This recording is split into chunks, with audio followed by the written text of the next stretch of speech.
We all know from experience that learning another language involves taking risks, and that when students take risks, inevitably they make mistakes. But the big question for us as teachers, especially when it comes to written work, is which of these mistakes am I going to correct, and which of these mistakes am I going to ignore? Take a look for a moment at these two sentences that were produced by students of mine when I was teaching in the University School of Tourism in Asturias. I think you'll agree that the first sentence is really easy to correct. The mistake is with the plural of the word country.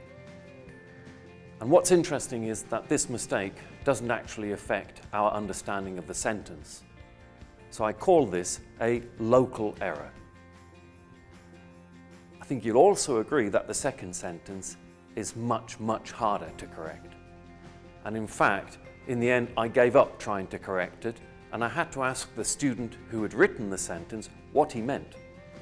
And he explained to me that the beast dead was actually best deal. Now, if we compare this second sentence to the first, it's also a sentence with spelling mistakes. But here the spelling mistakes impact really strongly on our understanding of the whole sentence.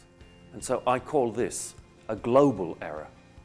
And in my marking of students' written work, I differentiate always between global errors and local errors.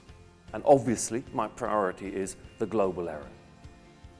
Okay, what I'm not saying is that I ignore local errors. And in fact, I'm always pushing my students to check each other's work for local errors before they give it to me.